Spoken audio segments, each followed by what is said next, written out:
말씀은 열왕기하 4장 8절에서 17절까지 말씀입니다. 제가 봉독하겠습니다. 하루는 엘리사가 수넴에 이르렀더니 거기에 한 귀한 여인이 그를 간곤하여 음식을 먹게 하였으므로 엘리사가 그곳을 지날 때마다 음식을 먹으러 그리로 들어갔더라. 여인이 그의 남편에게 이르되 항상 우리를 지나가는 이 사람은 하나님의 거룩한 사람인 줄을 내가 아노니 청하건대 우리가 그를 위하여 작은 방을 담 위에 만들고 침상과 책상과 의자와 촛대를 두사이다. 그가 우리에게 이르면 거기에 머물리이다 하였더라. 하루는 엘리사가 그에게 이르러 그 방에 들어가 누웠더니 자기 사환 게하시에게 이르되 이 수넴 여인을 불러오라 하니 곧 여인을 부르매 여인이 그 앞에 선지라. 엘리사가 자기 사환에게 이르되 너는 그에게 이르라. 네가 이같이 우리를 위하여 세심한 배려를 하는도다.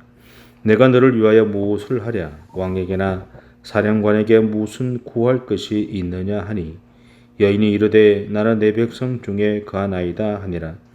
엘리사가 이르되 그러면 그를 위하여 무엇을 하여야 할까 하니 게하시가 대답하되 참으로 이 여인은 아들이 없고 그 남편은 늙은 나이다 하니 이르되 다시 부르라 하며 부르매 여인이 문에 서니라. 엘리사가 이르되 한 해가 지나 이때쯤에 내가 아들을 안으리라 하니 여인이 이르되 아니로소이다. 내 주 하나님의 사람이여 당신의 계집종을 속이지 마옵소서 하니라. 여인이 과연 잉태하여 한 해가 지나 이때쯤에 엘리사가 여인에게 말한 대로 아들을 낳았더라. 아멘. 수넴이라는 이름의 뜻에는 두 개의 쉬는 곳이라는 의미가 있습니다. 이곳은 이사갈 지파에 속한 한 성읍입니다. 여호수아서 19장 17절과 18절에 보면 넷째로 이사갈 자손을 위하여 그들의 가족대로 제비를 뽑았으니 그들의 지역은 이스라엘과 그슬롯과 수넴과 이렇게 이사갈 지파가 이 수넴이 이사갈 지파에 속해 있는 것을 여호수아서 19장에서 증언하죠. 이사갈은 야곱의 13남매 중에서 레아가 낳은 5번째 아들이기도 합니다. 야곱의 첫 번째 아내였던 레아는 7남매를 낳았죠. 그가 이렇게 많은 아이를 낳았던 이유는 한 가지였습니다. 자기 남편 야곱으로부터 사랑을 받고 싶었기 때문입니다. 인정을 받고 싶었기 때문이죠. 그가 낳았던 7남매는 르우벤, 레위, 시므온, 유다, 이사갈, 스불론 그리고 디나라는 딸이었습니다. 이 디나라는 딸은 히위 족속의 추장이었던 세겜이 이 디나를 이쁘게 보고 마음이 동해서 강간을 하게 됩니다. 그 결과로 인해서 레위와 시므온의 계략에 빠져서 자신과 백성이 죽임을 당하는 일도 일어났죠. 어쨌든 이 레아의 딸로 인해서 히위 족속이라는 그 족속이 사라지게 되는 원인이 되기도 했고, 어떻게 보면 이 레아의 자손들의 삶이 좀 파란만장했다라고도 표현할 수 있겠죠. 어쨌든 이 이사갈 지역은 지리적으로는 요단강 서쪽이었고요. 요단강을 끼고 갈릴리 호수 바로 아래쪽에 있었던 지역이었습니다. 여기서 수넴은 헬몬산의 산자락에 위치한 길보아산 근처에 있었는데 요단강과 지중해 중간 정도 되는 위치에 있었다고 합니다. 그 옆에는 무깃도 병원이 있었는데 이곳은 사무엘이 죽은 이후에 블레셋이 사울과 싸우기 위해서 진을 친 곳이 바로 이곳이기도 하죠. 그래서 사무엘상 28장 4절에 보면 이렇게 증언합니다. 블레셋 사람들이 모여 수넴에 이르러 진침에 사울이 온 이스라엘을 모아 길보아에 진쳤더라. 또한 수넴은 열왕기상 1장 3절에도 등장합니다. 이스라엘 사방 영토 내에 아리따운 처녀를 구하던 중 수넴 여자 아비삭을 얻어 왕에게 데려왔으니 다윗이 나이가 들어서 쇠약해지자 신하들은 다윗의 몸을 성경의 표현대로하면 다윗의 몸을 따뜻하게 할 방법으로 어린 처녀를 구하게 됩니다. 이것은 마치 나이 든 사람이 젊은 사람과 함께 있으면 젊은 사람이 가지고 있던 왕성한 길을 받아서 젊어진다고 생각하는 것과 같은 의미였을 겁니다. 이런 결과를 찾은 사람이 바로 수넴에 살고 있었던 아비삭이라는 여인이었죠.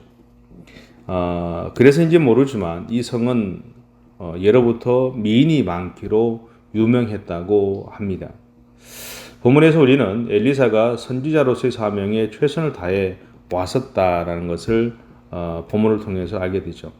그런 가만히 앉아서 찾아오는 사람들을 맞아들이거나 그들에게 하나님의 말씀을 전하는 것에만 머물러 있었던 사람은 아니었습니다. 마치 구름 기둥과 불 기둥을 통해서 이스라엘 백성들의 광야 생활을 이끌어 오셨던 하나님의 인도하심에 순종했던 것처럼 이 엘리사는 하나님이 인도하시는 대로 세상을 향해 그리고 주변을 향해 돌아다니면서 하나님의 일을, 하나님의 말씀을 전하기도 했던 사람입니다. 그러던 중에 그를 위로하기 위한 자리로 하나님이 선택하신 곳이 바로 오늘 본문에 나오는 수넴 여인의 집이었습니다. 물론 성경에서는 수넴 여인이 복음을 전하는 이 선지자에 대한 긍휼의 마음으로 자신의 집을 제공하고 그를 섬겼음을 증언합니다. 하지만 이 일의 이면에는 엘리사를 향한 하나님의 일하심이 있었음을 우리는 기억해야 합니다. 선교사로 섬기는 분들이 동일하게 하시는 말들 중에 하나는 하나님이 자신들을 통해 그분의 일을 이루시기 위해서 신묘막측한 방법으로 자신들의 삶에서 일하심을 경험할 때가 너무 많다는 것이었습니다. 그리고 그 방법은 도무지 자신들이 할 수 없는 것이었다고 고백하는 것을 보았습니다. 때때로 우리의 삶에도 이렇게 우리가 할 수 없는 방법으로 우리의 생각으로는 도무지 이해할 수 없는 하나님의 일하심이 일어나는 것을 볼 때가 있을 겁니다. 그때 여러분 이렇게 생각하고 감사하셨으면 좋겠습니다. 지금 하나님이 나를 위로하시고 싶어 하시는구나. 그러면 이제 내가 하나님이 여신 삶을 누려보자. 오늘 수넴 여인을 통해서 엘리사에게 열어주신 것이 바로 이러한 하나님의 일하심이었습니다. 그리고 수넴 여인은 그렇게 하나님의 역사에 쓰임 받는 사람이 되었던 것입니다. 열왕기서 4장 8절을 보면 수넴 여인에 대해서 이렇게 표현합니다. 한 귀한 여인. 본문 8절이죠. 한 귀한 여인. 이것으로 우리는 이 여인이 수넴에서 높은 지위와 신분을 가진 유복한 사람일 것으로 추측할 수 있습니다. 여기서 귀한 여인이라는 말에는 큰 여인이라는 뜻도 포함되어 있습니다. 그래서 어떤 신학자들은 남편이 살아있는 경우에는 부유하다라는 의미로서 귀한이라는 말을 사용하게 되는데 오늘 본문에 나오는 수넴 여인은 남편이 생존해 있기 때문에 귀한, 부유하다라는 의미보다는 키가 큰 여인으로 보는 것이 더 합당하다고 주장하기도 합니다. 하지만 일반적으로 재산이 많은 여인 또는 남편에게 큰 부를 가져다 준 여인으로 보는 것이 합당하다고 학자들은 보고 있죠. 어쨌든 오늘 하나님은 수넴 여인을 통해서 엘리사에게 거처를 제공하게 하셨습니다. 그리고 이 거처는 이후에도 엘리사가 사역을 하던 중에 가장 편하게 그리고 기쁘게 몸을 쉬는 자리가 되어 주었습니다. 이와 비슷한 일들이 오늘날에도 있죠. 제가 아는 선교사 부부가 한국에 들어왔을 때 그분들이 머물러야 될 곳이 필요했습니다. 그때 그분들에게 모교회 권사님이 아파트 하나를 사서 선교사님들이 누구든 들어오시면 언제나 묵고 갈 수 있는 게스트 하우스를 준비해 두신 분이 계셨다고 그래요. 근데 그분을 통해서 그곳에서 머물 수 있었다고 하는 이야기를 들은 적이 있습니다. 선교사를 위해서 게스트하우스를 제공하는 수많은 하나님의 종들이 지금도 있습니다. 우리가 알지 못하지만 하나님께서 하나님이 일하심에 순종해서 하나님의 일하심대로 따라가고자 하는 수많은 믿음의 사람들이 있다는 것이 오늘 우리 사회, 오늘 한국교회의 희망이라고 저는 생각합니다. 그들은 자신의 재산을 하나님의 사업을 위해 내놓았음에도 불구하고 기쁘고 즐겁게 그 일을 감당해 가고 있기 때문입니다. 다시 본문으로 돌아가서 수넴 여인의 이면에 하나님의 일하심이 있었다는 것이 있었지만 이러한 섬김을 받고 있었기에 엘리사에게도 거룩한 부담감이 있었던 것도 사실입니다. 그래서 자신을 섬김에 대해서 자신이 할 수 있는 것으로 보답하고 싶은 마음이 엘리사의 마음에 들었고 그것이 오늘 본문에 나온 이야기입니다. 그는 자신의 사원을 시켜서 이 가정에 필요한 것이 무엇인지를 알아보게 하죠. 그리고 엘리사의 사원이 알아온 것은 그 가정에 자녀가 없고 남편은 나이가 많다는 것입니다. 오늘 본문의 표현을 하면 그 집에 아들이 없다는 것이죠. 후사를 이을 자손이 없다라는 것. 엘리사는 수넴 여인을 부릅니다. 그리고 그에게 이렇게 선언하죠. 16절입니다. 한 해가 지나 이때쯤에 내가 아들을 안으리라.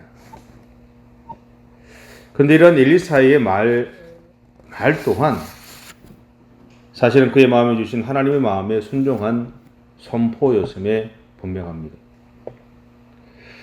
이 순간 엘리사는 이렇게 행하신 하나님을 신뢰했습니다. 근데 본문에서 엘리사의 선언에 대해 수넴 여인은 이렇게 대답하죠. 아니로소이다.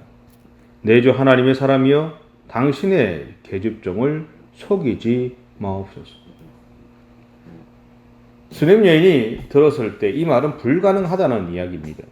왜냐하면 자신의 남편이 나이가 많은 것처럼 그 나이가 될 때까지 그들이 아이를 가지기 위해서 얼마나 노력했겠습니까? 하지만 그 모든 노력이 열매 없이 끝나버렸던 것이죠. 그리고 그들의 기대감도 사라졌을 것입니다. 수넴 여인의 말에는 바로 이러한 그의 아픔이 깔려 있었습니다. 근데 여러분, 이 말을 가지고 이 여인이 믿음이 있다, 믿음이 없다로 생각하지 마십시오. 저는 이것 또한 그녀의 믿음의 응답이라고 생각합니다. 믿음이 있기 때문에. 그가 하나님 앞에서 하나님의 일을 하는 사람을 섬겼고 그 섬김에 대해서 대가를 바라지 않았고 뜻하지 않은 선지자의 이야기를 들었지만 지금까지 자신들이 살아왔던 그 삶의 모습들, 경험들을 생각해 보면 그것은 불가능하다라는 거죠. 불가능해서 거절했지만 그것이 믿음이 없는 거절은 아니다라는 것을 여러분 기억하십시오. 이 모습을 보면서 제 아내는 90세가 된 자신을 향해서 내년에 아들을 낳을 것이다 라고 말하는 하나님의 사자의 말을 듣고 웃었던 사라의 모습이 오버랩됐습니다. 여러분, 왜 사라가 웃었을까요? 그가 하나님을 믿지 못했기 때문일까요? 하나님을 신뢰하지 못했기 때문일까요? 하나님을 향한 믿음이 없었기 때문이었을까요? 저는 그렇게 생각하지 않습니다. 그녀는 하나님의 약속을 믿고 남편과 함께 갈대아 우르를 떠났습니다. 그러나 10년의 시간 동안 하나님이 하셨던 그 약속은 이루어지지 않았고 그렇게 보이지도 않았습니다. 그래서 자신의 시녀에게 시녀를 통해서 남편의 후사를 얻게 되죠. 그 결과로 그는 자신의 시녀로부터 얼마나 많은 수모를 받고 살았는지 모릅니다. 그리고 이제는 경도가 끊어져서 더 이상 엄마가 될 수 없는 상황에 처해 있었던 것입니다. 그러다 보니 그는 무슨 이런 이상한 말을 하느냐라고 대답한 거죠. 그 자신의 아픔이 녹아 있었던 웃음이었던 겁니다. 그리고 어떤 면에서는요, 지금까지 자신이 선택하여 했던 일들로 인해서 겪어왔던 그 모든 일들이 헛된 노력이었다라는 자주 섞인 웃음이기도 했을 겁니다. 내가 내 생각대로 하나님의 대답이 늦어져서 내 방법들대로 내 계획들대로 일을 추진해서 했더니 내가 얻고자 하는 후산은 얻었지만 그 일로 인해서 내가 얼마나 많은 아픔과 고통을 겪었는지 모르는데 내가 겪었던 그 모든 시간, 고난의 시간들, 내가 억울했던 그 모든 시간들까지 그것이 지금 하나님의 사자가 했던 그 약속으로 인해서 그 모든 수고가 헛되어 버렸다는 것. 내가 얼마나 어리석게 그런 선택을 했는가에 대한 나 자신을 향한 자주 섞인 웃음이기도 했을 겁니다. 그럼에도 불구하고 엘리사의 선언대로 슈넴 여인의 가정에 하나님은 아들을 주셨습니다. 근데 본문 이후에 보면 아이가 아버지와 함께 밭에 나갈 정도로 자랐을 때 갑자기 그의 생명이 위급해지죠. 그리고 급기야 그의 호흡이 끊어지게 됩니다. 그러자 슈넴 여인은 이를 아무에게도 알리지 않습니다. 아이를 집에 눕혀둔 다음에 엘리사 선지자를 향해서 달려가죠. 이런 슈넴 여인을 보면서 저는 그녀가 믿음이 깊고 하나님과의 관계 또한 깊으며 참으로 지혜로운 여인이라는 생각이 들었습니다. 왜냐하면 우리는 대부분 문제가 생기면 어떻게 해결해야 할지 몰라서 우왕좌왕합니다. 그러나 슈넴 여인은 문제를 해결하기 위해서 어디로 가야 할지를 알았습니다. 그것은 엘리사 선지자였습니다. 하나님 앞이었습니다. 그녀는 문제를 해결하실 분은 하나님밖에 없다라는 것을 알았던 겁니다. 그래서 그는 다른 모든 수단들을 포기하고 선지자를 향해서 달려갔던 것이죠. 여러분, 오늘 우리가 슈넴 여인을 보면서 기억해야 할 것은 첫째, 우리의 문제 해결자는 하나님이라는 것입니다. 우리는 그것을 알고 있습니다. 하지만 많은 경우에 그것을 믿지 못할 겁니다. 그런데 여러분, 다른 방법은 없습니다. 하나님만이 우리가 가진 유일한 방법이고 길입니다. 그러기에 하나님을 찾으십시오. 선지자 사환에게 말해봐야 소용이 없습니다. 괜히 시간만 낭비하고 마는 겁니다. 그러니 하나님만을 찾으십시오. 하나님 앞에 나오십시오. 둘째는 내가 하나님의 마음에 순종하면 뜻하지 않는 복이 주어진다는 겁니다. 하지만 때로는 그 복이 저주같이 느껴지는 상황이 펼쳐지기도 할 것입니다. 그런데 우리가 분명히 기억해야 될 것은 하나님이 우리에게 주시는 것은 복이지 저주가 아니다라는 겁니다. 하나님은 우리를 살리기를 원하신다는 것입니다. 하나님이 우리에게 주시는 것은 살림입니다. 그러기에 나에게 복을 주신 하나님을 신뢰하십시오. 나에게 하나님의 마음을 나누어 주신 하나님을 신뢰하십시오.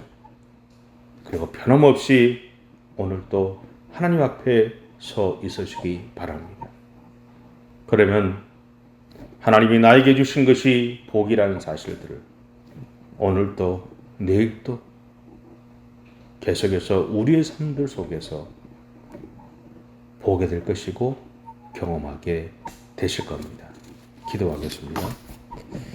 사랑의 주님, 감사합니다. 하나님이 우리에게 주시고자 하시는 하나님의 마음, 우리는 안다고 이야기합니다. 그런데 많은 경우에 우리는 우리 입장에서 우리가 받아들일 수 있는 정도만 그렇게 받아들이죠.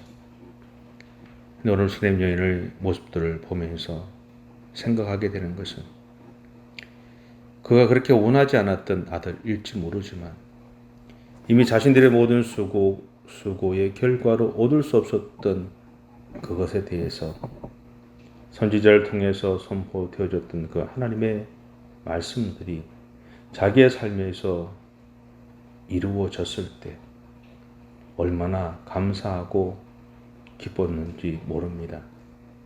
그럼에도 불구하고 그 하나님의 축복하심이 일순간 더 이상 축복하심이 되지 않았을 때 그녀는 하나님을 향해 원망하거나 자신이 취할 수 있는 다른 방법을 찾은 것이 아니라 하나님 앞에 나왔습니다. 하나님을 찾았습니다. 그랬더니 그것이 변함없이 여전히 복이 되게 하시는 하나님의 은혜를 경험하게 된 것을 보게 됩니다. 주님, 오늘도 우리의 삶의 현장 속에서 우리가 겪는 수많은 일들이 있습니다. 그것을 경험할 때마다 우리는 혼란스럽기도 하고 힘들기도 하고 아파합니다. 그러나 지금 우리가 서 있어야 할 자리는 하나님 앞이죠. 지금 우리가 찾아야 할 분은 하나님밖에 없습니다. 그래서 주님, 하나님을 찾겠습니다. 하나님 앞에 서겠습니다. 그리고 그렇게 했을 때 복이 여전히 복이 되게 하시는 하나님의 은혜를 온전히 경험하는 우리 모든 성도들의 생애가 되어줄 수 있도록 하나님 함께해 주시옵소서. 지금은 우리 주 예수 그리스도의 무한하신 은혜와 하나님 아버지의 진하신 사랑하심과 성령님의 감동감화 이루게 통하시는 은혜가 변함없이 하나님 앞에 서서 하나님을 찾고 하나님을 의지하는 믿음의 삶을 살아가기로 작정하는 우리 모든 성도들과 가정과 생각 가운데 지금부터 영원까지 함께 하시기를 간절히 축원하옵나이다.